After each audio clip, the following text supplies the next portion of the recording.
All right, Yang, go ahead. We live. All right, peace. Peace. Listen, I was about to be. This is a crazy situation for me. I left my glasses, so if there's not a lot of eye contact, pardon the body, but it doesn't distract from the sincerity of the message. And the message is this: that one, I want to greet everyone in the traditional and what we use at St. African Studies Society as a Coronante, and it's just our general greeting. That's greeting everyone. That's a big what's up to everyone who had the courage, who made the time out of their busy day to come and participate. And here's why this is important. We understand in the current state of affairs and everything that we're going through, a large part of that is self-inflicted. And it's only self-inflicted because of social engineering, uh, just poor in tools and instruments of social engineering, is poor schooling, and just everything uh, that we're taught to be inferior and the hatred of Africa in us. And then, so through silent prayers and pleas, through just the natural evolution of the African, everywhere you might find us, but especially here in America, the universe begins to give us people. The universe begins to transmit things within ourselves to let us know what we're living isn't correct and there has to be a better way. But to find this way is intentionally kept from us, and the universe will give the people what they pray for, whether that prayer is by design or just a prayer of existence.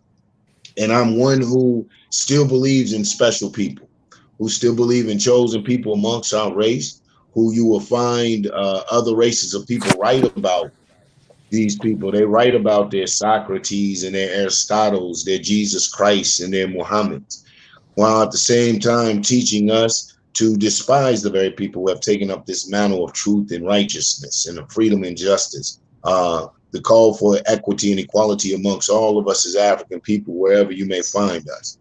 I thank God that I still believe in the ancestors and the way of the ancestors and seeing the ancestors in the manifestation of this. And I believe that the manifestation of this came in the person of our brother Mansa Sanjata, came in the form of a structure called African, Sencori African Society. Why is that? The biggest reason that it's self-inflicted, a lot of our injuries are self-inflicted, are because of transvaluism. We've been taught to place value on the wrong things. We place value on everything that will encourage and ensure the destruction of the African personality and the African culture, therefore causing man to have African actions and African social interactions which are only productive and successful, which are only the way of civilized people. The way that we've been encouraged to behave further, just adds to white supremacy through the depletion of any African power. It just adds to their power and justification for their wholesale murder of African people throughout the globe. So when we find someone coming and saying, listen, this is our way, this is the salvation, give up the love of the devil, give up the ways of the devil, let it go. It is not beneficial for you. It is never proven to be beneficial to you. We tend to look sideways, and more so when we've been given this Masonic complex. We believe that our chosen people are people who have been blessed by the universe to have these visions and pathways, have to descend from clouds with sunshines coming out of their ass. We reject that notion as a rational, logical people. We look to our chosen people to be those people that have the wisdom, that know the ways of those who have preceded us, that have been successful, and remind us of the righteous ways of our ancestors and encourage us to use that common sense to dig down in our DNA, to dig down in that African and bring it out of us to begin to guide our footsteps and mold our footsteps. And this is what we have the Mansa Sanjata there again. Like I say, get out of the Masonic complex. A lot of people can't handle how personal our chief is. Our chief is one who can identify and relate to the people in their sorrows and in our struggles, and also in our jovialness, in our joking and clowning and hanging out, being relatable to us as everyday human beings, lends to the power and the strength of the vision and the direction we must go as a people.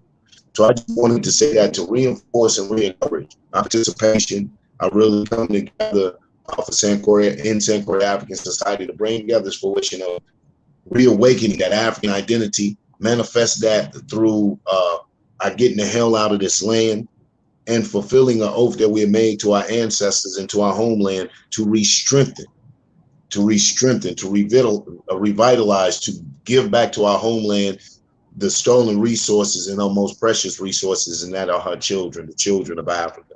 So even in that of getting out of the land of share the devils and going back to Mother Africa to redeem ourselves, regain ourselves, find ourselves, and reclaim what is originally ours, and run the devil off the planet Earth. And with that, man, I'll say peace. All right, we're gonna go to our brother Daniel. We're gonna go to our brother Daniel and have him say a few words. So let me go to brother Daniel.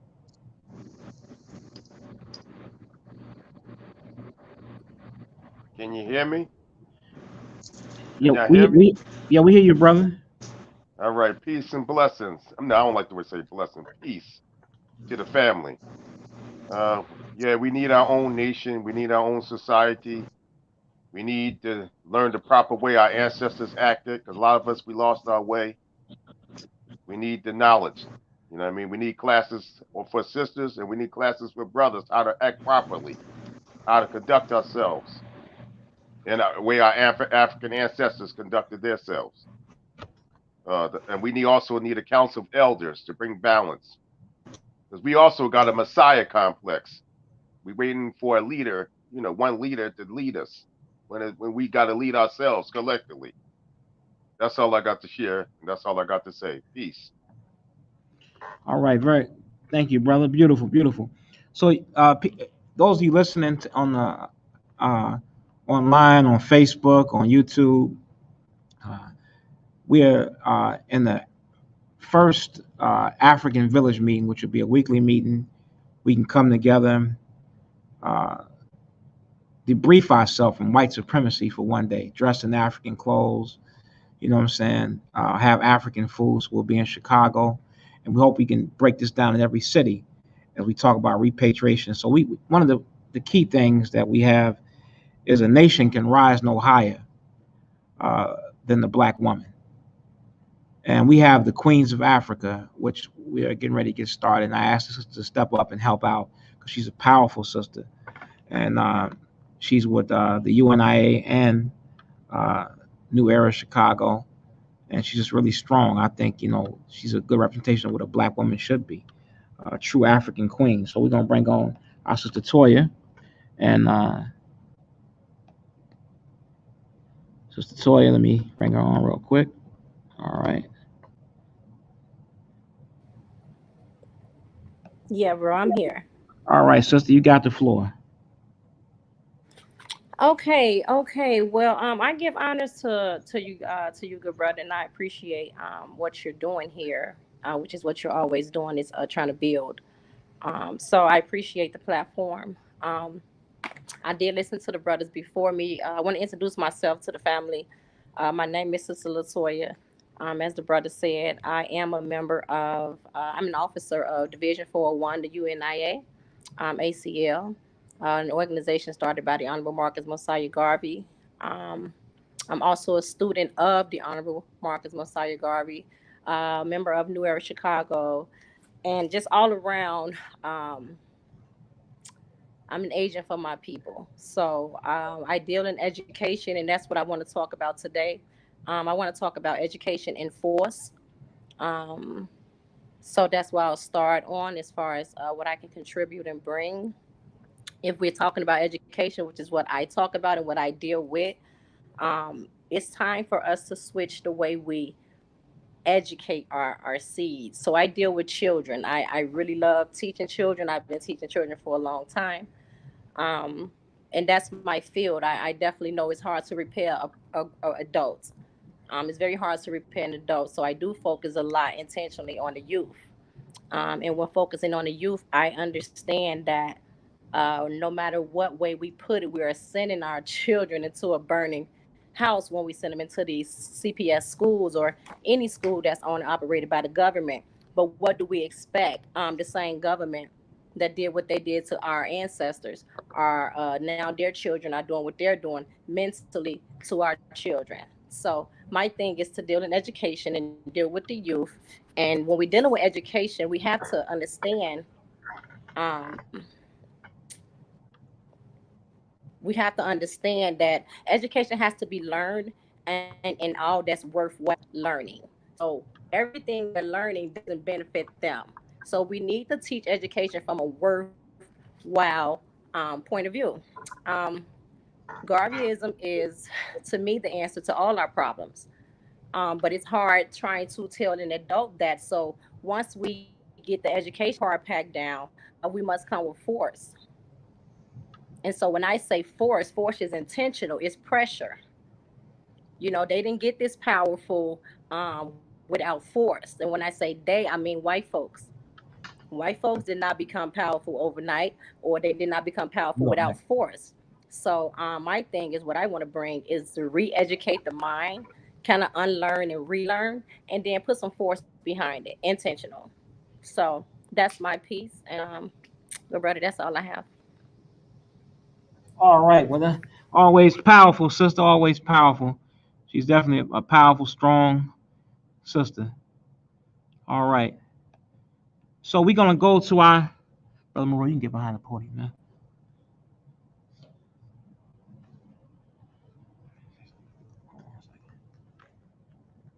So we're gonna go back. So Yanga, just talk a few minutes about your experience on San Croix African Society and what as a spokesman, as we get ready to bring up our next speaker, brother Marua. Go back to brother Yanga for a second.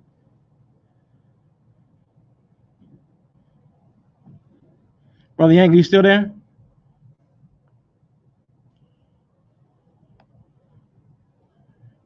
All right, we're gonna go to brother I'm sorry, Marua. King. Did you say my name?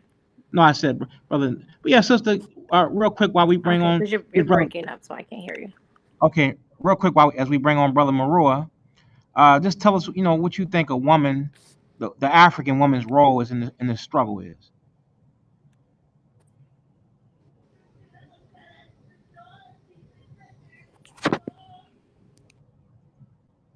You there, sis?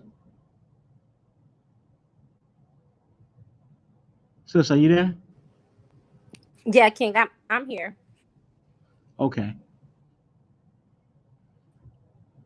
All right. Just what do you think? Tell us what you think the role of our African sisters are in this struggle. Oh, I'm sorry. You're breaking up really bad. I can't hear you. You're breaking up really bad. You can hear me? I said, what do you think our role is in the struggle? As African woman's role is in the struggle? You can hear me? You asked me. You asked me what do I think our role is. Yeah, an importance of the role of the African woman.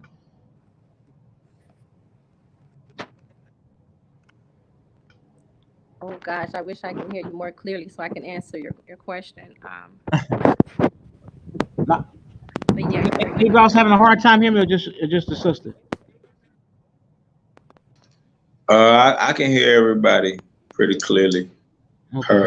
Her also. Okay. 1 second here. Okay, even he's breaking up. I don't. You know what? That may be my phone. Give me 1 second. Okay.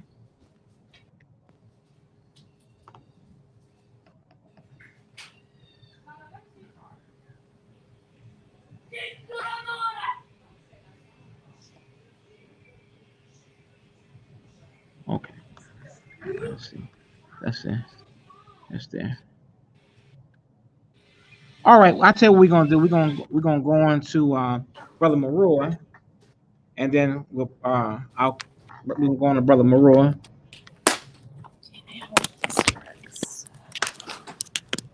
We'll let you. We'll come back to you, sis. Okay, yeah, you guys can come back to me. All right.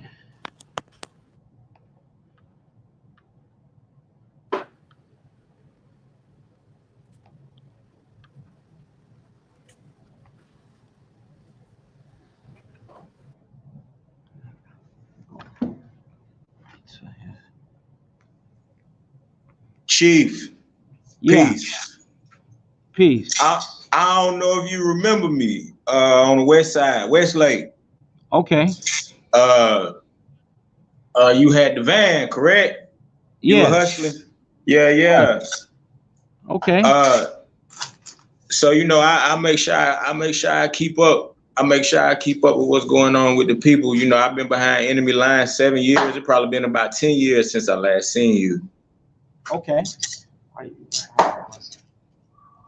And one of the things, and actually how I ended up tuning in, I was actually calling Yanga, brother Yanga, and 'cause I was calling to let him know I'm in the hole, and I was gonna let him know my instinct is what really hadn't got out of control, because a lot of times we got to make sure that we watch the situations we put ourselves into, because your instinct will take over. Yes, sir. You know what I'm saying? And I wish he had popped up to say, I ain't gonna say I'm reformed or nothing, because I don't think there's nothing wrong with our people.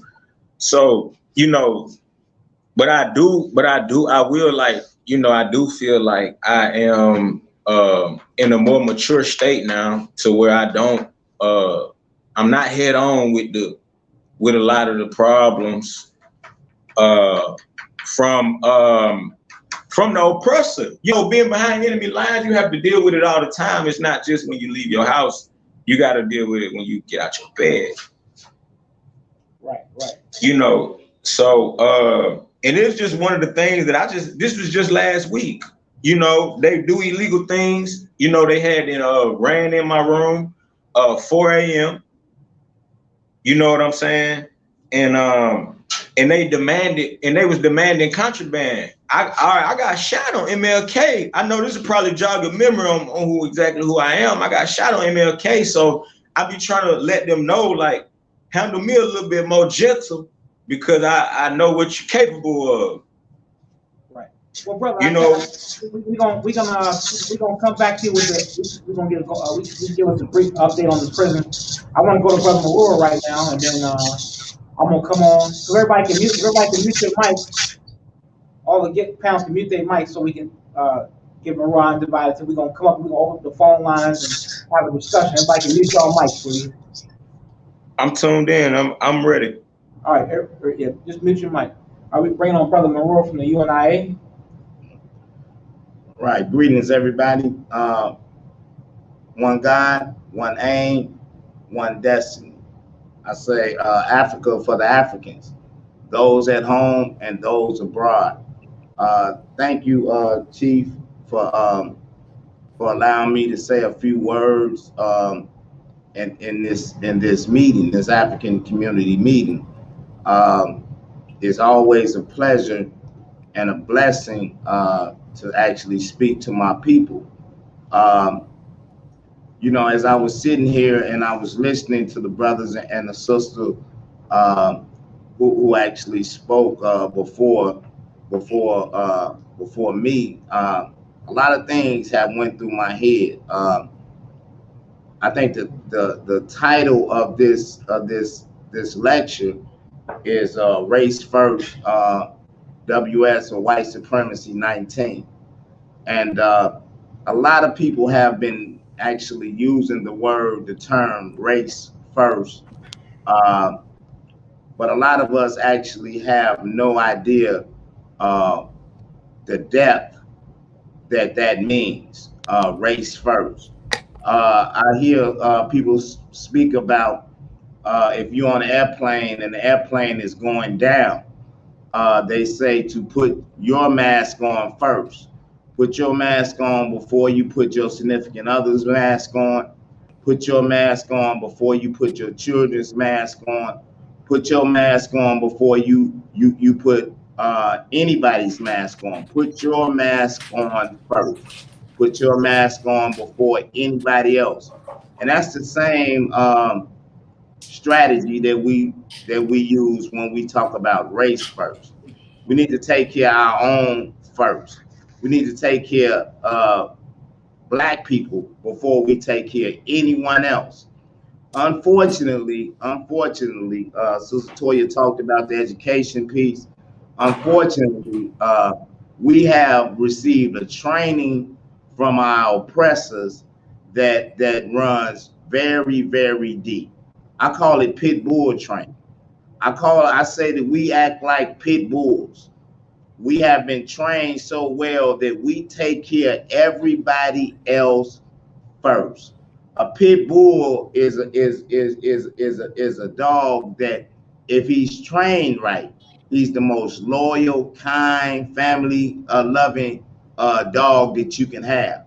But that pit will fight another pit to the death to protect the no good master. That pit would run around and want to wag his tail and want to get scratched behind the ears for a no good master. And we as black people or African people all over the world, we suffer from the same things. And what we suffer from is that we have been trained to take care of everybody else first. Until we as black people get rid of that training and actually get an education. Education should be something that helps your life to improve. To education should be something that benefits your children. It should be something that you gain from. It shouldn't be something that you just acting uh, and behave in a certain way. Until we get an education where we take care of our own first. Black people for hundreds of years, we have been actually acting in a way that is un-African. We are not acting like African people. I hear the brother was talking about being in the prisons at this time. That's something that we have to do something about. I mean, it's certain things when I went to jail, when I was in jail, some of those things I could blame on white supremacy. Some of those things I can blame on the white man and this and the white man that. But then some of those things I had to say I played a party. I heard the brother talking about he has matured more, and I have to say that I've matured more also, because I remember when the black community, it wasn't a white man that was hurting the black community. When I was around, it was me that was hurting the black community. And I'm grateful that today, because I'm a man and I realize that men pay their debts. Before I pay anybody else, I need to pay my own people. I need to pay my own debt to my own people. And I owe black people. I owe black people before I owe anybody else. I owe black people more than I owe anybody else.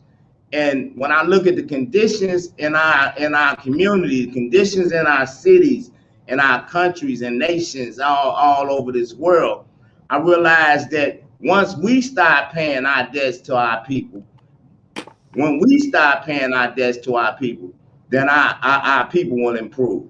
Until we do that and we keep running around speaking about white supremacy, I'm not one of those ones who I don't discount white supremacy. I believe that it's here, it's real, and it kills us. But the thing is that that's not my focus.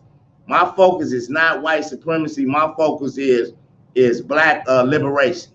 My focus is taking care of black people. My focus is, what can I do for my people? What can I do to improve my people?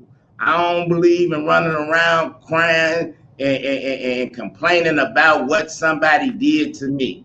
If he did something to me, then I got to do one thing about it. I got to stop him from doing it to me. But the thing is that if I want something, if I want to improve my life, if I want to improve the life of my children and the life of my people, then I got to do that. I'd be damned if I'm gonna be worried about what some no good cracker white man is doing to us. When I need to go ahead and take care of me and mine. I'm not letting them off the hook, but I'm not gonna let us off the hook either. Because a lot of times I think that we get confused and we get so caught up into blaming and pointing the finger at somebody. Pointing the finger. They say when you point one finger at people, you got 3 pointing back at you. And when those 3 point back at me, it means that not the one that of them, you know, it's the 3 that's pointing back at me that I need to deal with. The only thing that I really can change is not what some cracker do. I can change what we do. If I take care and I put the mask on my family first, in my face first, and I take care of me first, then I just believe that we'll be a lot better off in this world once we start focusing on doing what we can do for our own self. They told me when I was in the streets and running around doing all type of crazy things to my own people, they told me, they said, boy, if you don't work, you don't eat. And the thing about it is that I used to get upset if somebody was eating and I wasn't eating.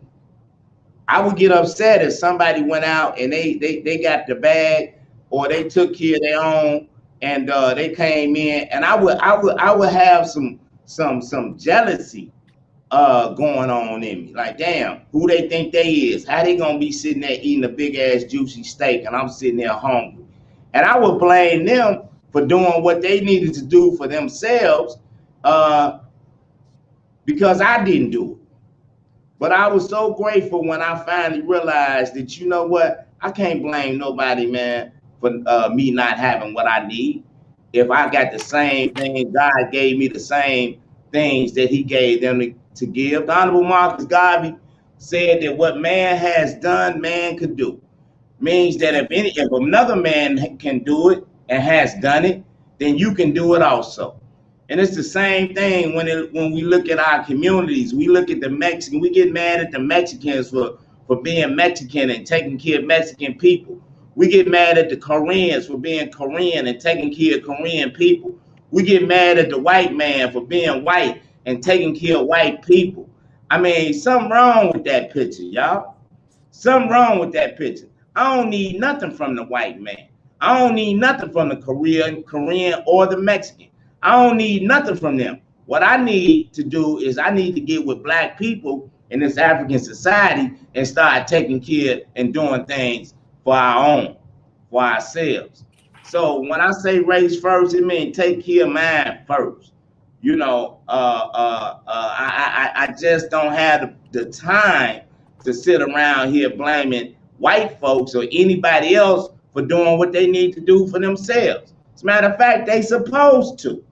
You know, we get mad now, black people run around and we talk about white folks, you know, we get mad at them for conquering us. I mean, just call it like it is. We're in the conditions that we are in because we lost the fight, that battle with them. They didn't conquer us. They whooped our ass. And until you stop them from whooping your ass and stand up for yourself, then quit crying. Quit crying. I mean, I don't like people running around here mad because somebody whooped your ass. If they whooped your ass, you need to do something to stop them from whooping your ass. Come on. And that's just how I look at it. You know, the white man keep doing what he's supposed to do for white people. And we want him to just give us that shit. We want him to just turn it over. Hey, look, I'm going to tell you like this.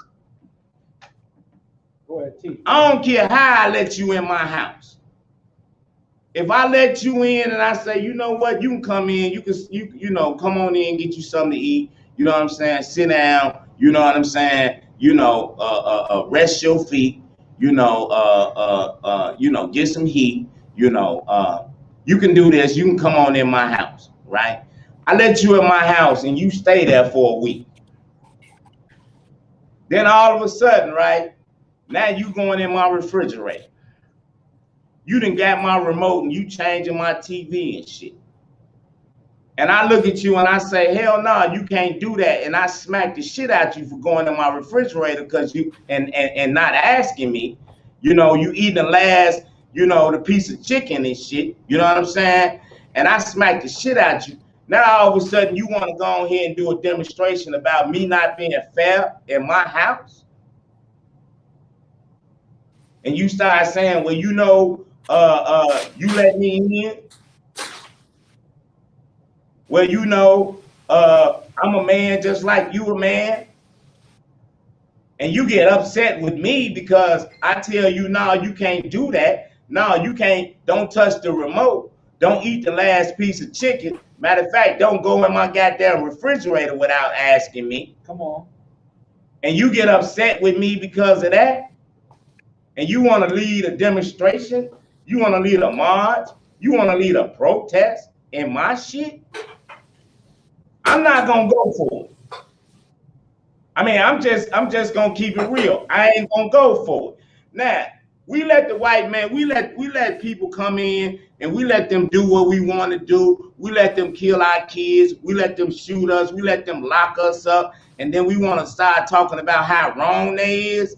No, man, you wrong for letting them. You wrong for letting them. If black people stand up and unite, then we can change all this shit overnight. All we got to do is go on here and unite.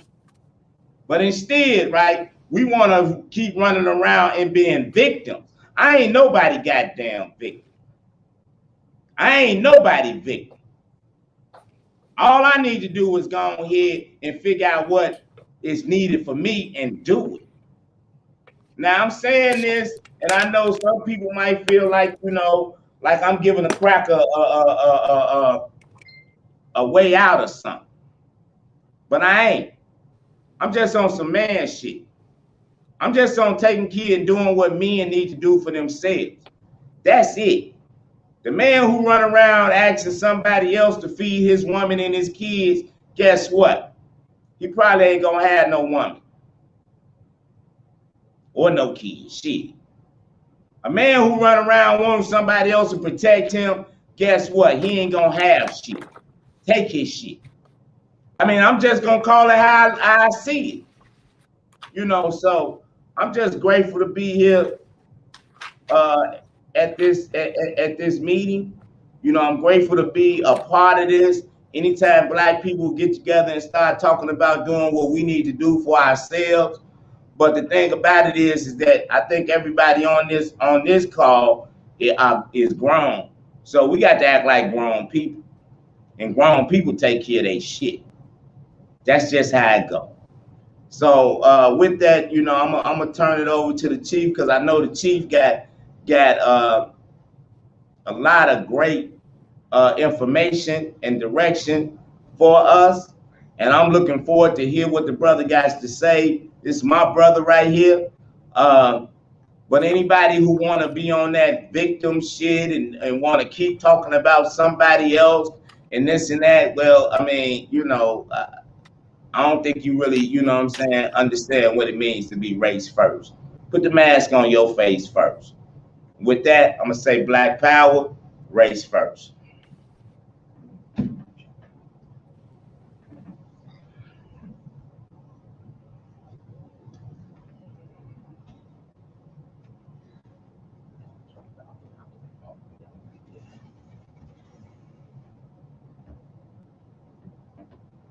All right, peace and blessings, family. And I want to thank our brother Marua, president of the local division here. What's the division number?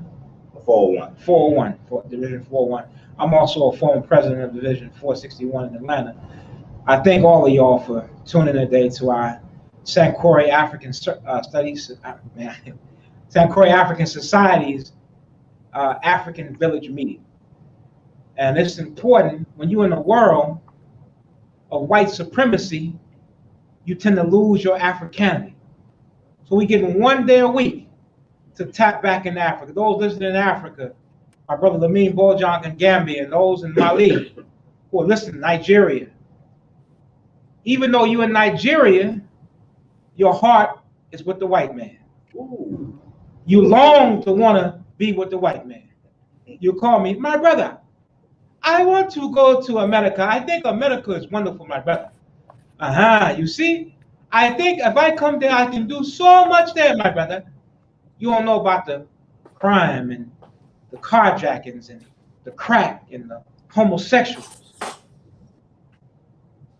So you're better off in Africa, but you long to look for your slave master, your colonizer, to do something for you when you can do something for yourself. Crazy. So even in Africa, you got to tap back into it. Even in Africa, either you're very European or you want to be a damn Arab. Come on, bro. And it's sad to say we're losing our traditions and culture. I'm not anti-Islam. I'm not anti-Christianity. I'm race first. Everybody want to take on an Arab name. 1,000 Muhammads, 1,000 Usmans and Alis. Before they got the revelation of the Quran, they still had those names. So it's not the name, it's your actions. So I say to our brothers in Africa, tap back into your African roots. Come back home. Even though you may be on the continent, you're still 1,000 miles away because you think like a cracker, like a white boy. You think like a damn Arab. So if we get into our brief talk, I'm not going to be long, but I'm going to do my best, as Dr. Collins said, to be strong. Yes, sir. WS19, which means White Supremacy 19. Race first and African unity is the vaccine. Ooh. Now, white supremacy has destroyed the whole world. Everywhere the white man is gone, he's caused problems. Out of 7 continents, he kills, he murders, he destroys every damn way he goes. He comes in and he uses cunning words. Hi, buddy. Hey, pal. Let me come on in. I just want to kick it with you. You guys have a great place here. And he offers you religion, and he conquers. When they came to America, they're filthy, nasty, disgusting people. We never had no damn viruses. We interacted with the cracker. Ooh. Native Americans died left and right from smallpox and all kind of a filthy disease because he's a filthy individual. He's a no good bastard, a dog who inflicts every way he goes. Who destroyed out of all 7 continents. Villages, they were thriving all in what they call IT. You can't find no indigenous Indians over there no more. All down in Australia, you can't find them because the white man has destroyed every way he goes, he destroys. He destroys you with his religion. He gives you religion and tell you to follow a white peckerwood Jesus and you looking for him to have the answer. And I say it today, and I'll say it tomorrow, ain't no cracker gonna save you on the cross. We got to save ourselves. He comes in your culture and your health begins to fail because your diet changes.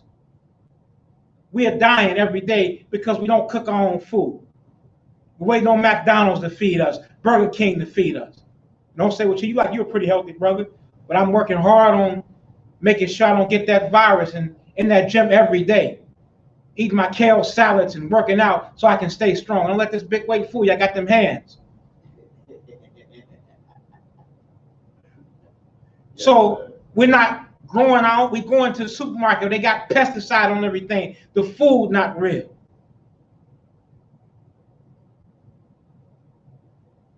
You can't get grapes no more with seeds. Everything they manufactured and grafted and stuff and, doing all kind of experimentation on us. And we wonder why we're sick as hell. Drugs. We never knew about no damn crack until the white man came in. Drugs was chemical warfare that they waged on us. Because in the brain, it naturally solves your problems.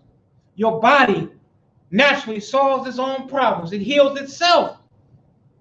And so he knew we would need something to feel better about white supremacy. Something to feel better to cope with being a nigger in the white man's world. So you got to get high. He says, hey, buddy, try this weed. Try this booty loud. It's going to get you high. And we're smoking all day long. Roll up a blunt. I gotta smoke. I gotta smoke. I gotta smoke. I gotta smoke. Smoking for what? The coke would not doing for yourself. Right. Coke for not being able to protect your own babies. That's right. They gun us down. We got the wine. They lock us up. We got the wine. Trying to find court cases to get us out of prison. And this cracker ain't got no right locking you up. That's right. So he gives you the drug so you can cope with being black in a white man's world. So that's what we're dealing with. And so we are dying today not because of COVID, because of white folks. And the only way we're going to get out of this so-called virus of white supremacy is we must come together and unify. We must look it for what it is. If you're a diabetic, you know sugar is the enemy. If you're a diabetic, you can't be eating honey buns, Snicker bars, ice cream. You gotta abstain from that. Many of you don't know that the white man is your enemy.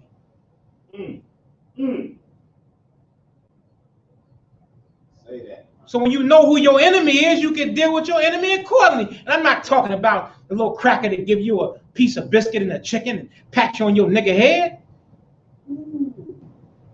I'm talking about a system of white supremacy. And you ask that cracker that give you some kindness, if he had to give up white supremacy, he'll tell you, nigga, you a dead man, because he ain't giving up white privilege to save your black behind. I wouldn't. He won't do it. So I'm talking about the system of white supremacy. You got to understand it, recognize it, and you got to get the hell away from it. So as I say, as I go back to this, the main thing they did in their white supremacy virus is they came with their religion. You waiting on someone else to save you. You waiting on God or a puff of smoke to save you. We've been praying for 400 years and God ain't shown up yet. Where yet? You've been praying, calling on Jesus. Jesus. Ain't playing yet. If I see Jesus, I'm slapping the shit out of him, because when Emmett Till, where was Jesus at? If he was going to save us, then he should have came and saved us already. So we got to do something to protect ourselves and stand up for ourselves.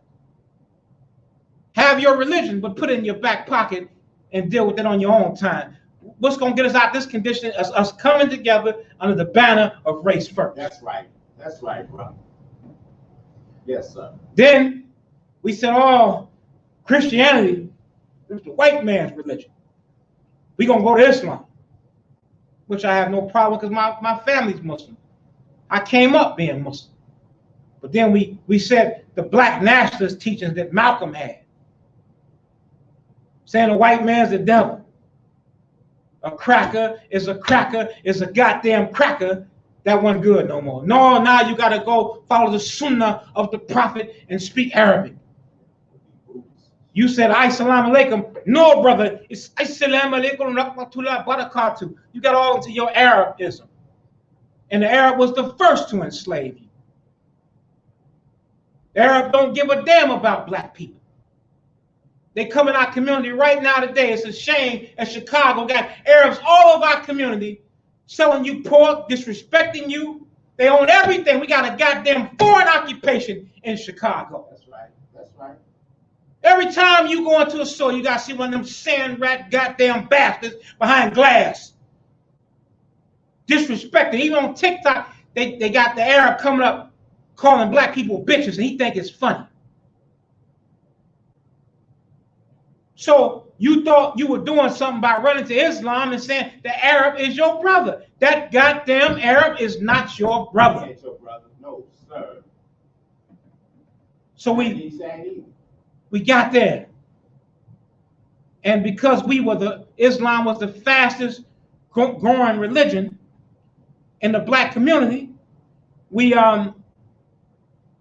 started letting the Arabs come in. And now you see them all over. You can't get rid of them. They're like roaches. And they told you the strong teachings that Malcolm and Elijah Muhammad gave you, it wasn't no good no more. And then religion makes us produce leaders that practice neo-colonialism.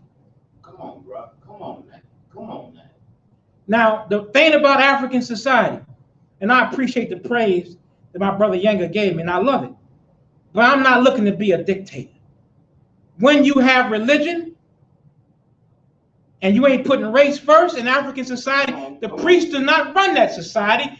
The elders run the society. The council run that society. If the priests get out of line, they will deal with that priest. So you have leaders that come along and tell you, Yes, sir. I was at McDonald's eating a Big Mac and a large fry, and God spoke to me and said I was the leader of black people. Now, you can't go check with God. You can't call God up on the cell phone. You can't Instagram him, get God on the Zoom meet. You got to believe what this brother told you. And or they may have some good intentions, but the condition, what they're doing has condition on it. Follow me, my way or the highway. And so we believe in our leaders who tell you God sent them somewhere, and then they end up going astray. They end up getting off balance because there's no African council to check them. Right. That's right. And I say this, all of our organizations have took advantage of the people, either intentionally or unintentionally. Now, I love Marcus Garvey. I better get security when I say this, Brother Maroon. I love Marcus Garvey, and I think he was the greatest leader that we ever had. That's right. He didn't come and say he was no prophet or no messenger. He didn't come and say he was anything but your brother. That's it. He had elections. I think he was a little bit too liberal because sometimes until black people know where they're going, you can't have no damn democracy. When you a kid, they no damn democracy. What your mama tell you to do, you do because she knows best. A 3-year-old want ice cream in the middle of the night. 3-year-old want to do all kind of crazy things. The mom said, no. Until you get old and get some wisdom and sense, then you can discuss things with your mom. Right. So he was so liberal. He had a democracy. He let people vote about it. They even voted him out one time, I think. Am I right, Brother Maroon? Yes, sir. You're right. But he was your brother. But the people in the UNIA didn't see what Garvey saw. They saw a gold mine. You had house niggas, bootlicking, buck dancing, tap dancing, Amos and Annie, driving Miss Daisy, homogenized Negroes in the UNIA, working for old no good faggot J. Edgar Hoover. And they came in and sabotaged what Garvey was trying to build. And the people sincere who took their dollars and their pennies and their nickels and gave to the UNIA, they were stealing it. They went to buy ships that Garvey thought he knew would be a good thing for us so we can begin to trade and do something for ourselves. They took the money and bought bogus ships and ships that was shank and then they didn't value the dollar that Garvey gave them. And a lot of our money went to waste. So we got to look at that and analyze that and say it can never happen again. We have to have an African council that oversees every aspect of our movement if you're going to give your dollars. That's right. Now, let's go to the Nation of Islam. Oh, Elijah Muhammad was the man. He was a brilliant black man. Brilliant.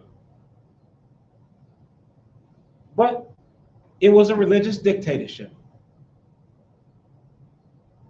And the reason why I say that, because a lot of times we give the leader all the credit. But Elijah Muhammad didn't sell no Muhammad Speaks newspaper. Elijah Muhammad wasn't a janitor. The Honorable Elijah Muhammad was not out there selling the fish, keeping the businesses ran, pushing the program. It was the people who did that. And all of the money that people raised, janitors gave to the Nation of Islam.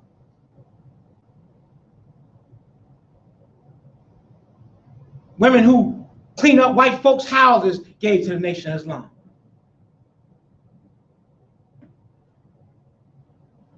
Poor people gave They pennies, nickels, and dimes and dollars to a man that they believe had the right intentions for our people. And I believe he did.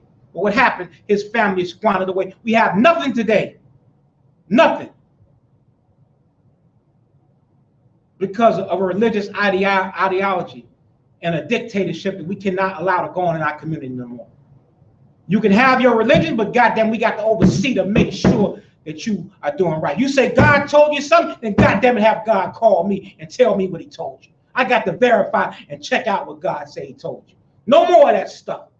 We getting taken advantage of. Yes, sir. When I came in the nation, I came in under Minister Louis Farrakhan. Beautiful speaker, great orator, but he ain't perfect. We came in 16, 17, vice lords, GDs, Blackstones, all coming in, Mickey Coverstones coming in and supporting the man. And he stepped over us, using his do-boys, I should say.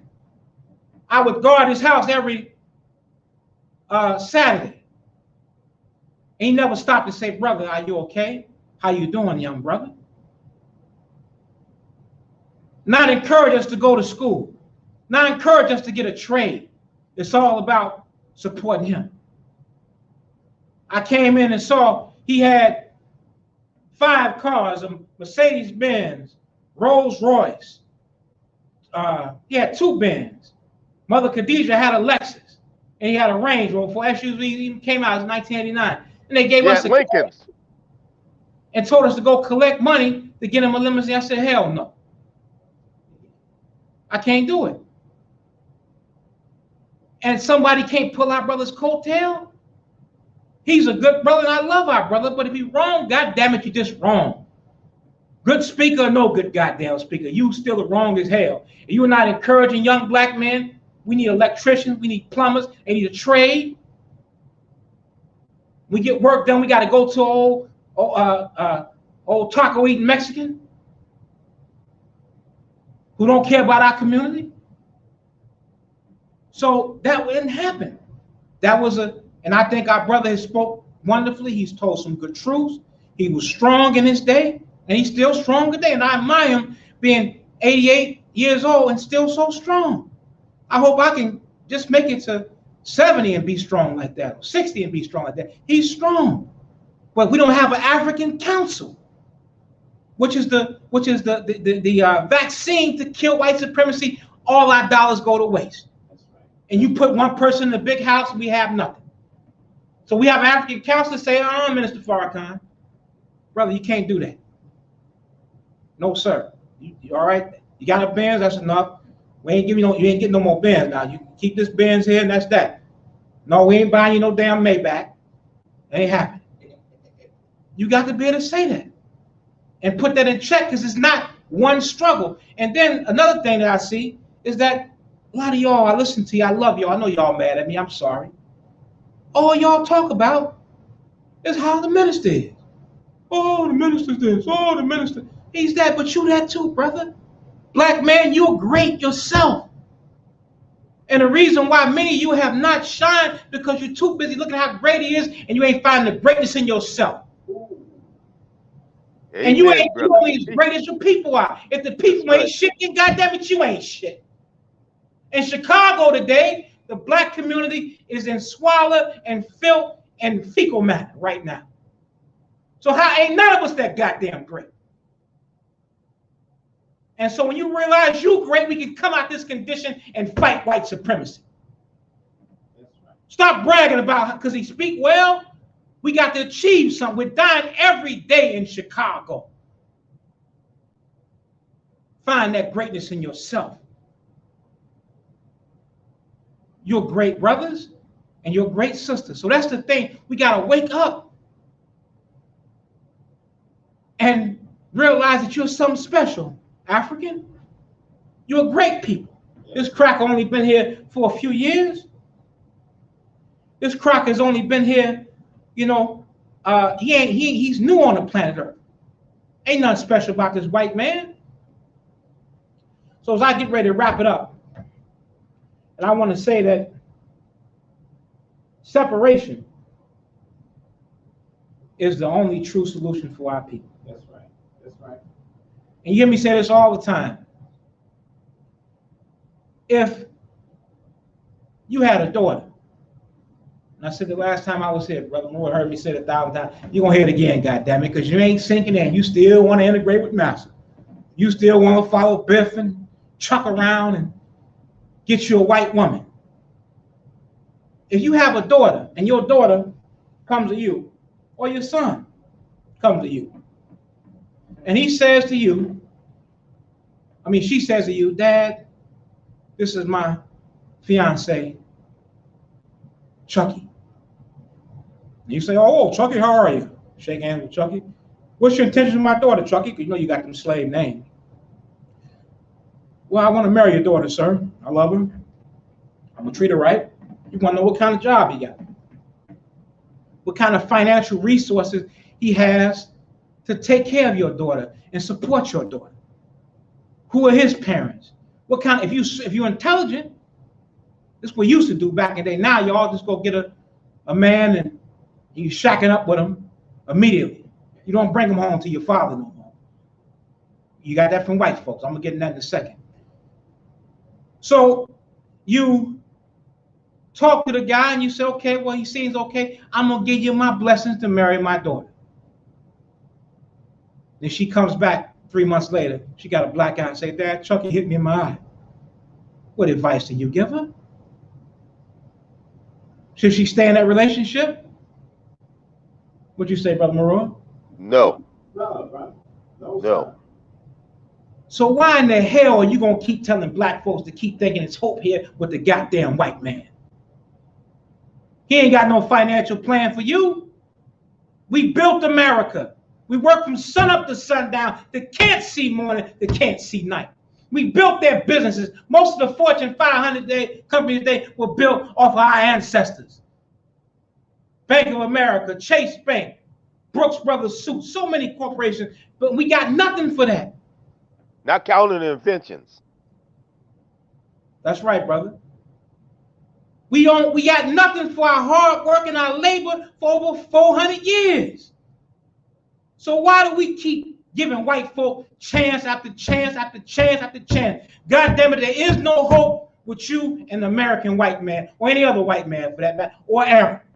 We got to build our own separate, independent nation. Or Chinese. Or goddamn Chinese. Ain't no hope with Mr. Miyagi. Nope. Ain't no hope with Kwai Chang Caine. There's no hope. So we got to build a nation. We got to start structuring things to build an independent nation. As I get ready to wrap things up, politics ain't going to get it. You in the politics. You want to be a Democrat or Republican. You think the goddamn cracker Joe Biden is better than the goddamn cracker Donald Trump. Same cracker. Same cracker. After Reconstruction, you were Republicans.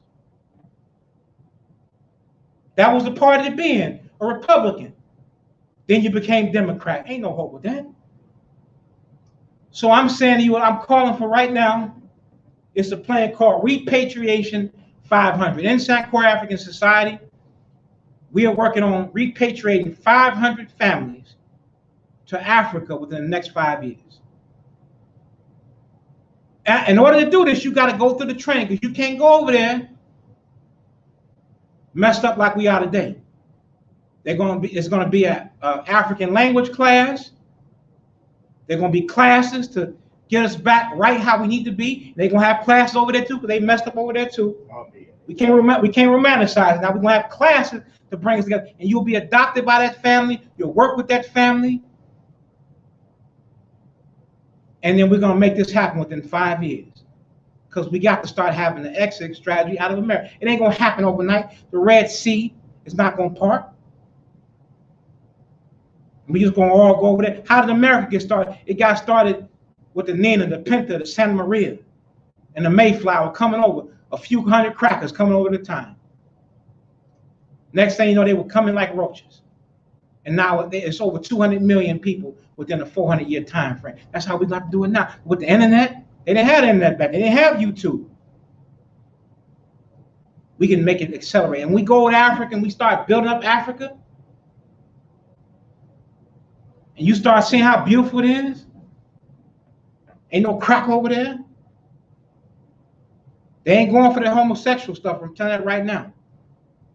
See? That's one of the things why we got separated. The white man got to make you accept homosexuality. Every time you turn on the goddamn TV, you see two faggots kissing. They make you accept that. That's not the African way. Obama, and I love our brother, but he was an Uncle Tom. He was a house Negro trying to tell Africa to accept homosexuality. One thing Yahya Jammeh said, I will never accept homosexuality. That's not our way. And I say this all the time. To prove my point, it's not our way. It's not natural. I think it's a sickness. It needs to be examined. It's like, diabetes is a sickness. If you're overweight and you're trying to get in shape, that's a sickness. You got to work on that to get better.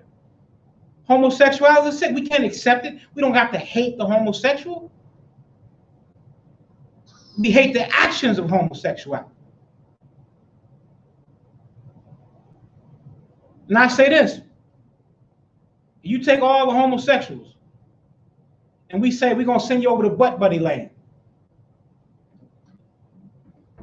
And you could butt buddy. You could turn up being a butt buddy. You could butt buddy from sun up to sundown all you want to, but you're going to do it on your own place. And you can't take no women. You lesbians, you're going to go somewhere else. What'll happen in 40, 50 years? They all going to die. Take the lesbians, and they can squat 500 pounds, do all this other stuff. Send them over to Lesbo land, Butchville, States of America. They're going to die off. So in our separation, we got to get rid of that homosexuality. Many of you are taking your girls and want to see them do threesomes. For what? I had a good friend of mine. I told him, I said, man, don't have your girl involved in no homosexual acts. He said, oh, you in a bubble, Chief Kamara. Sisters, your body is sacred. Sister Toy, I want you to tell these sisters, your body is sacred.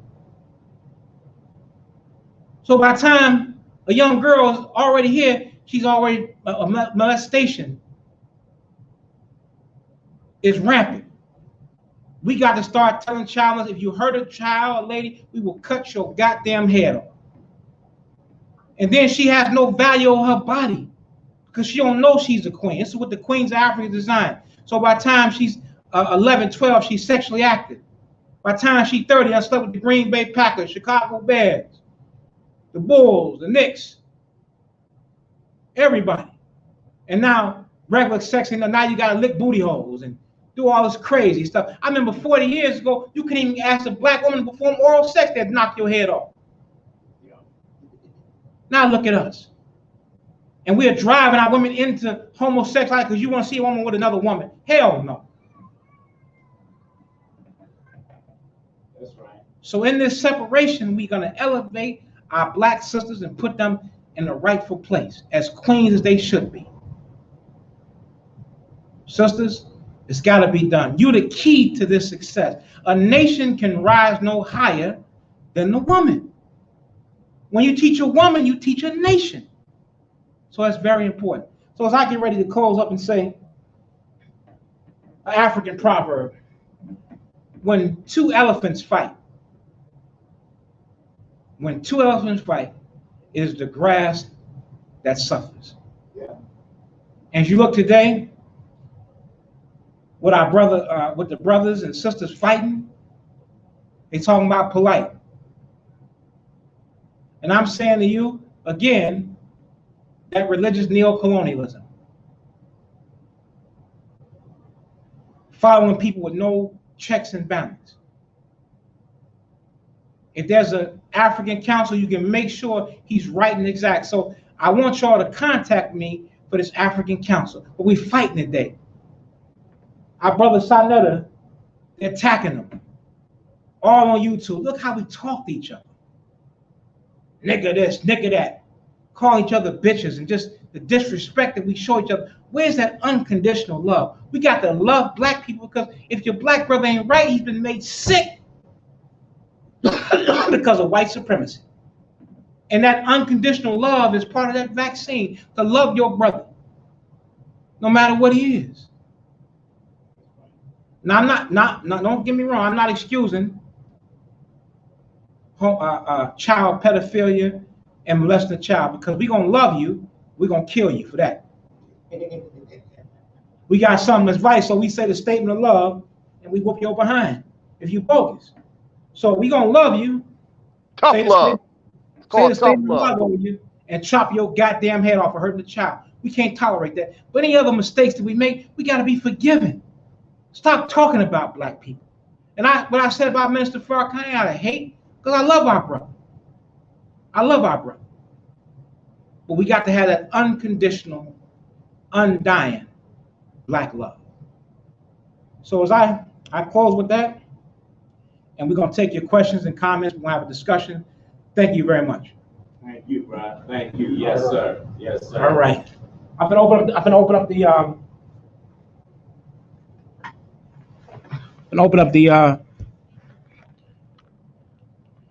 want to here open up everybody and just take any comments that we have on what we discussed.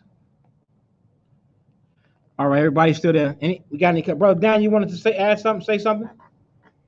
To piggyback, you put it so beautifully. You and the other brother that's at your place. I forget the brother's name. Y'all put it so beautifully. That's like you said. We need a council of elders, so for checks and balances, so nobody can't come off like a dictator and run roughshod on people. And like you said, you know what I mean? Yeah, and then we got to have some rules. Like, you know what I mean? One thing I did like with Elijah Muhammad, with his restrictive law things, when he said no sodomy and all that stuff, because a lot of our people are engaging in that type of activity now, with what they learned from their slave master. Right. And you got to deal with science. You know what I'm saying? It's unnatural for you to be running your phallus in somebody's rectum. That's disgusting. Right. That's where we got all these diseases from. All these STDs come from a lot of that stuff. Right. You know what I'm saying? Right. We got to know properly how to make love to your woman, the proper way, the African way, not the Greek way, the Greek way. That's right. And, so go ahead. And that's what it is, brother. Dad, Kirk Franklin was talking about this one time. He was talking about how we learned sex from porno, because that's what's out there. So now porno. When I was coming, you had to sneak to the video store. Yep. Section to get porno. Now you could just go on any of these porno sites and you see porno, and then you learning from white people how to really make love to your woman. Brother told me, you don't pull her hair, you don't choke her, you don't wear hair. Where all that come from? White folks. Yeah, like I saw the thing with Brother Polite. He had a sister with a chain around her neck. Right. I was disgusted by that. And the community didn't get on him. The community didn't say nothing to him. It definitely shows how we need a count to keep me in check. If I start going astray, yeah, because any of us could go astray because we human. Yeah, that's why I got to counsel this brother right here, Brother Marua. He ain't gonna let me go astray. That's right. He ain't gonna let me go astray because he knows that. Yeah, he knows that. He ain't gonna let me go astray. He gonna make sure I stay in check. And I do the proper. I'm doing the proper things. So that African Council is what keeps us in order. You see. So when we have Farrakhan praising goddamn Father Flake, we said, no, Brother Farrakhan, you can't do that. We don't need that crap. They should have checked him. They should have checked him when he kissed him in the mouth. When he allowed that man to kiss him in the mouth. Come on, brother. Man, I ain't gonna say I don't know about that, but I don't know if he kissed him. Oh man, I saw the picture, brother. It looked like he kissed him in the mouth, man. I could be wrong, but it looked like it to me. I know our brother Farrakhan. Well, I ain't gonna say I know he ain't. No, he ain't gay. I know he ain't gay. He like women. But we don't. Why we need a faggot? Because that's what he is, a faggot. The Catholic priest is a faggot. Father faggot. What's his name? Flager. Why we need that crack in our community? We don't need that crack in our community. Yeah, he can't be trusted because a lot of them Catholic priests has a reputation of molesting our children.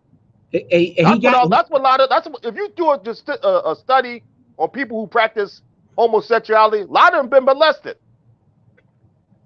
That's right. It's a mental illness. It's mental illness. It's mental illness. That's right.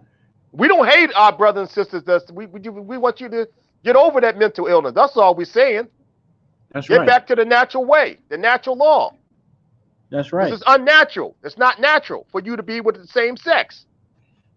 No, it's not natural. And the thing is that so he did get accused of why we need a white man to be fighting our fight. See, and one brother, and there's a good brother here, you know, from the street. He went on Facebook and I called him and got on him. He said Father Plague did more for him than the Nation of Islam. He in the nation. So see, automatically when you let white folks in, you start worshiping white people because you just got hope in them. Why would you say something like that? Yeah. So he said that. I called Maru. I said, Maru, who is this brother here? Maru's like, I don't know, brother. What's with that? But see, I'm the kind of person going to confront you and say what needs to be said. None of us are pro. We make mistakes. And yeah, like you said, brother. I want to piggyback what you were saying. If you study the history, when the Honorable Elijah Muhammad never accepted Jim Jones, he rejected him. Yeah. If you remember the history of the Nation of Islam, they accepted Jim Jones, and a lot of our black people went to Guyana and committed mass suicide. Right. Yeah, we got to start letting people that's not from our community into our community, trying to teach our people. A lot of them come here to sabotage us, to bring us, look at this Jim Jones situation. How people got caught up in that. That's right. That's right. And he was molesting children. He was molesting kids and all that stuff. Mm-hmm. You're right. You're definitely right. So what I'm saying is that we got to come together, man, and this African village meeting is definitely designed to give us a sense of African clothes. On these Sundays, man, put some African clothes on. You dress like the white man 24/7. Put something on African one day a week. We're gonna have African food. You know what I'm saying? Even if it's just a hat like the brother got on, a t-shirt. It's still African. It's a t-shirt, but let's wear some cultural African to get back to that culture. Because without the culture, you see, we act just like white folk. Yes, They sir. been your teacher. They taught you everything you know. And those you want African names, man, we definitely can help you out with that. Get your slave master's name back. Why you walking around with the white man's name? Why you walking around with the white man's name on? It makes no sense. So yes, sir. Oh, I was gonna tell you about the reason why I didn't pick an African name. Mm-hmm. I was going to do a DNA background or family research to find out what part of Africa my ancestors came from, and I was going to pick for one of those names. Yeah, and I kind of go with that, but then again, you just gotta pick something because they can't just sit there and tell you. I don't think it's how accurate. I don't know if it's accurate, but we was so mixed up. Man, we mixed up with different tribes of Africans. Right. I do know that. So pick a tribe. I was going to pick a name. I was going to pick a name out of one of those tribes that I'm mixed with. Yeah, just pick something that you connected with. Now Core African Society's official language is Mandinka because we're going to the Gambia. So we're going to have Mandinka classes. I think I got that in my ancestors because where my family came from. My father came from Charleston, South Carolina. A lot of people in South Carolina got a lot of Sierra Leone ancestry, and a lot of them are Mindi. Right. So we got a Mandinka. We have a Mandinka name for you this week, brother Daniel. You ready? Yes, sir. I don't know if they was Fulani or Mindi. No excuse. All right, we're gonna help you pick. We're gonna give brother Daniel his African name for next week. So everybody yes, sir. I'll accept it, brother. You give me his name, I'll take it, brother. All right, definitely. Yes, sir. So give me the meaning of it too, so I know what it means. Of course. So now listen, we have some expenses. StreamYard ain't free. We upgraded. We're gonna be transparent with all finances. I bought a good HD camera. I think the camera's pretty good. We bought an HD camera. Got StreamYard. We're gonna be doing things. So we're gonna have an account set up. So whatever you want to donate, you can cash out it to me. And our brother Kwame paid the $50 to get us on StreamYard. We got the professionals. So we want to do any other shows or live streaming. Anybody that's a member can be a part of it. Anybody want to donate something, like to donate, then you can cash app it, Zelle, and then you'll get official expense report. So everything's transparent. You'll see. You say, well, man, that Chief Gamar show got some nice dashikis, man. I love that donation money. went to buy him a new dashiki. That dashiki shirt. Man, where you get that dashiki from? You'll see, no, your money ain't going to get dashiki. Now, I ain't saying that at some point we grow, we don't work, because Garvey was able to give people a salary and give himself, we should be able to get salary. All of them had a Yeah, all the presidents had salary. Ain't nothing wrong with that, but it needs to be defined, and you need to know where your dollar's going. Yeah, even the Honorable Elijah Muhammad did that too. He had the same Yeah. structure. He gave his ministers a salary. Yeah, He yeah. took good care of his ministers too, to his Right. credit. So I ain't gonna ask Brother Maroy. He let us get the place today, so we ain't gonna ask him. But Daniel, you want if you could donate something, just let us know what you could do, and I won't put you on the spot, but whatever you want to do, unless you want to be put on the spot, what you want to do, even if it's $5, $1, something to help us, keep this broadcast going, to keep the message out there. Yes, sir. I will be donating in the future, though. Right now, Okay. I got some bills All right, to catch that's up right. on, Yeah. but Okay, I will be doing that. I will be doing All that. right. I already All right, told you that when I start getting money, I was going to start helping you out anyway. Right. In the They past. told me you got that PUE money. No, I'm just messing with you. Yeah, I wish I did. All right. In my dreams. Yeah, go ahead. We gonna take any more comments? Anybody else want to make any comments? They got Yanga. You want to add something to it? Brother Yanga, you still there? I see him still here. We still got him on the line. Let me see what this is. Yeah. Make sure. See what we got. Oh, I gotta add him back. Man, he got cut off. All right, brother, you back on? This is brothers in the joint. You wanted to say something, brother? Go ahead. I'm sorry, had to cut you off early. We had a time frame. You open. You on the stream. Oh no, I gotta pee. This brother hitting the joint. Yeah, brother. Yeah, Go ahead. brother. I enjoyed the show, man. I enjoyed the knowledge, and it's necessary that we got to get them donations in there and rearrange these funds because they getting spent anyway. Right. So we gotta try to siphon them. You know what I mean? Right. Exactly. Because the money getting spent anyway. So that's a very, very important part too. Even if they give the collection plate a percentage. Mm-hmm. So I mean, this is a system that everybody's already familiar with. So surely it won't be that hard to get the donations in order. Where you at, bro? Where you at? I'm down here at Wilcox, man, in Georgia, man. Okay. All right. Man, stay strong. Hey, stay strong, bro. Stay strong. You know what I mean? In the 80s, you know what? I was in Alabama. I spent a little time, you know what I'm saying, in Alabama, bro. You know what I'm saying? Stay strong, bro. Stay strong, bro. You know what I mean? So right. And you know what? And that's what I was touching on earlier. Sometimes we could put ourselves in some bad situations, already knowing how we're gonna respond to certain things. You know what I mean? And that's that come with accountability. You know what I mean? And this whole situation, I've been gone 7 years now. You know what I mean? So it's not difficult. And that's the thing about the black man. It ain't nothing. Okay, how we doing it here? How is it? Okay, cool. We can. So that's something you gotta kind of be always on the lookout for. Not always get too comfortable in the institution. You know what I'm saying? Because a lot of brothers, they just got them comfortable in their institutional ways. A lot of these folks, they don't want to have to wash their clothes, and you know what I'm saying? They won't work on the street, but will work for 15 years in the kitchen for free. Right. You know what I'm saying? So it's just, I mean, as y'all know, behind enemy lines is even though every time I get to popping that conscious shit, they love it now, but they light years away from it. Mm-hmm. Yeah. You know what I'm saying? They understand it because they not slow. Like ain't nobody slow. They on phones and stuff and everything else. But as far as the way everything is set up here and the political swing, everything is just far away. That's why every time I get a chance to tune in, I'm tuning in. I'm letting somebody listen.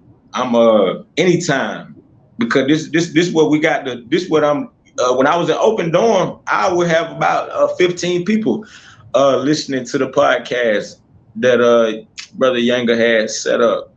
So I mean, it's necessary, and everybody want to hear. It's just right now. That's why I love this platform right here, because it's just about getting out and getting people to pay attention, because they hungry. Yeah. You know, all these brothers. You know, after you done messed up, you know, of course, you got a little more time to to reflect. Like, Yes, sir. Yes, sir. you know, so The thing is, bro. The thing is that it's actually a part of just being human. You know what I'm saying?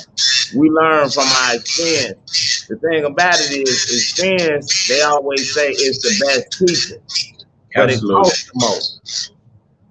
Experience costs the most. You know what I'm saying? It's best to learn from somebody else's experience than to learn from your own. You know what I'm saying? So if I can learn from you, you understand, then that's gonna help me. You know what I mean? Instead of me having to go through it my own self. You know, the thing is, like, I realize, I mean, I'm a little older than you. You know, I come up back in the 80s. You know what I'm saying? And I think about, man, me going in. I think about in Illinois back in the 80s when I first was arrested. It wasn't number 3 penitentiaries in Illinois. It was just 3. It was just 3 penitentiaries. Now we got, I don't know how many we got, but it was just 3 penitentiaries. And I remember, bro, we was sitting outside, you know what I'm saying, and we was all talking about what joint we was gonna go to. You know how everybody else talked about what college they would go to. We was talking about what joint we was gonna go to. Yeah, I'm trying to go upstate with my people. I know I'm good. I'm going to Stateville. I'm going, you know what I'm saying? I'm going to Pontiac. And the thing is, we thought that shit was cool then. You know what I'm saying? I mean, we used to have big ass parties for guys coming home. You know what I'm saying? And we wanted to party. That's what we wanted. We wanted the recognition. We wanted the acknowledgement. We wanted the people to, you know what I'm saying? To come home from the joint, and then you go right back. The thing about it is this, right? The thing about it is that I'm on man shit, bro. You know what I'm saying? I'm on straight man shit. You know what I mean? I ain't on that bull. I ain't on all that, man. I'm on man shit. What a man is doing. You know what I'm saying? I would actually make sacrifices for guys. You know what I'm saying? Put myself in position to go to the joint. You know what I'm saying? And all while I'm away, you dig what I'm saying? I couldn't get nothing on the book. I couldn't get a goddamn thing, man. All while I'm away. You know what I'm saying?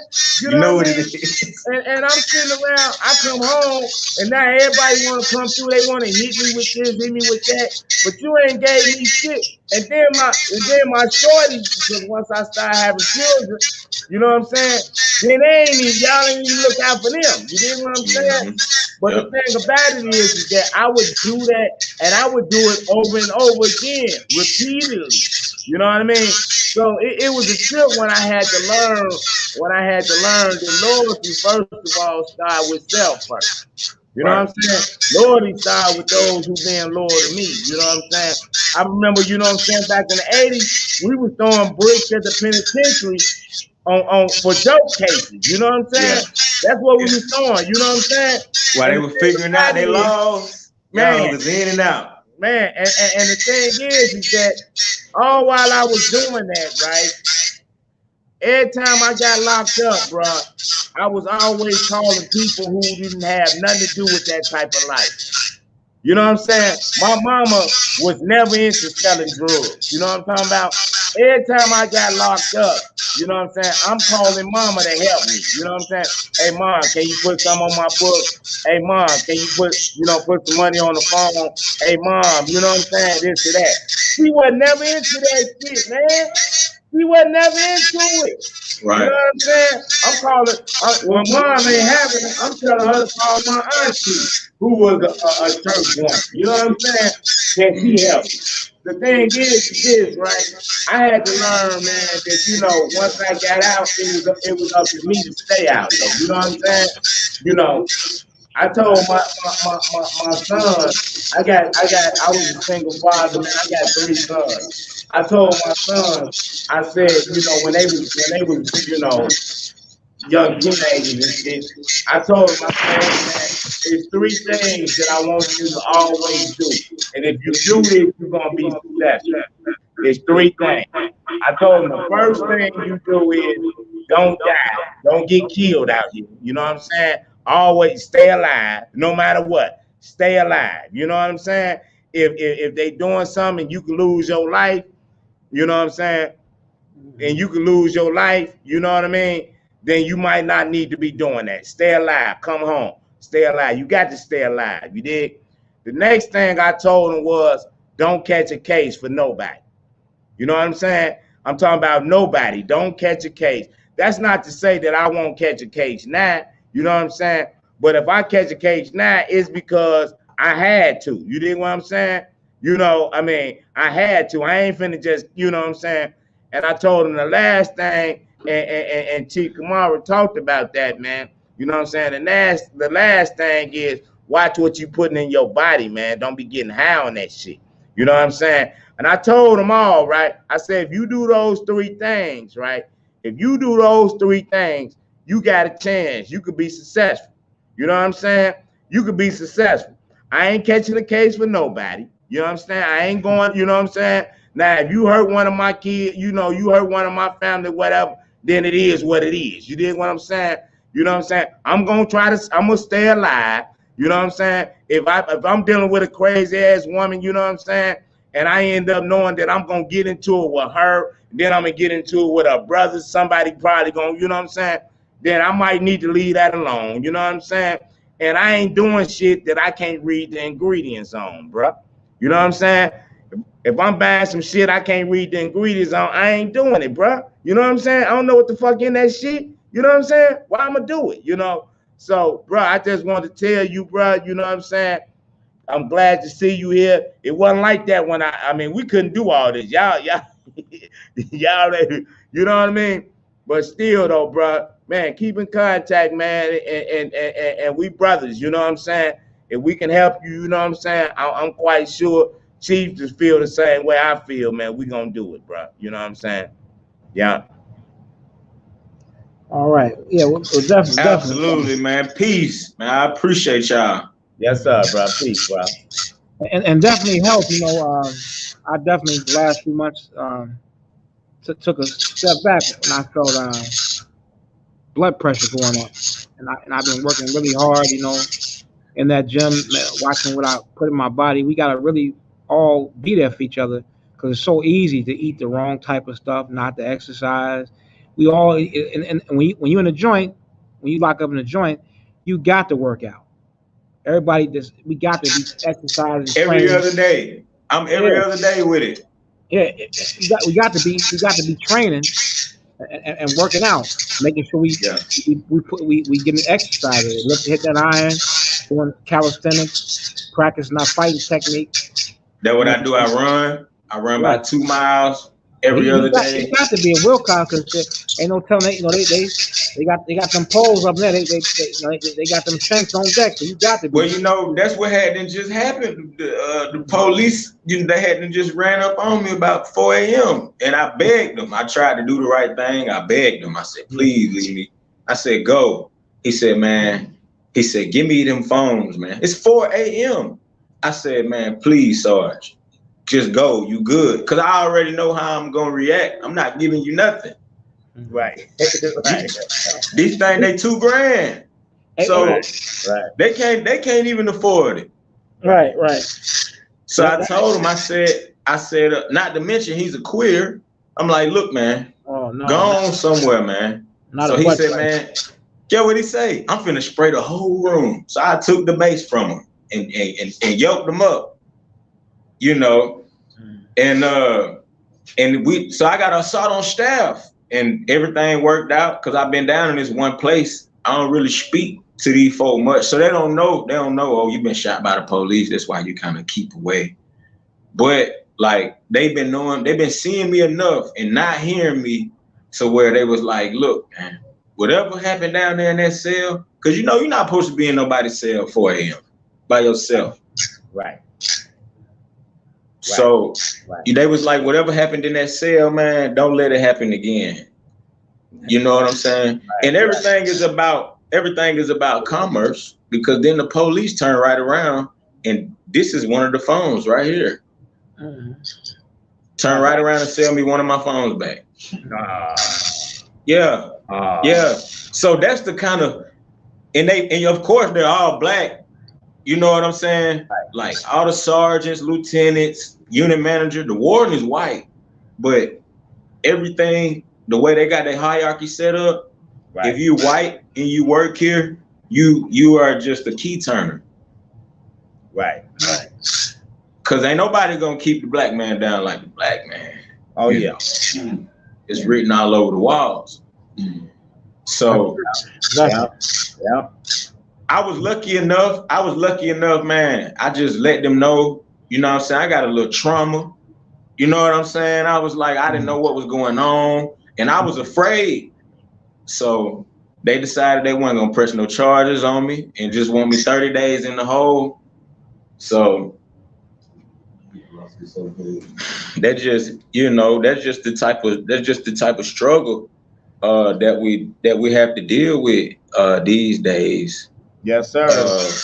With the world, the way it evolved. Right, with the world, bro. With the world. Yeah. It ain't changed, bro.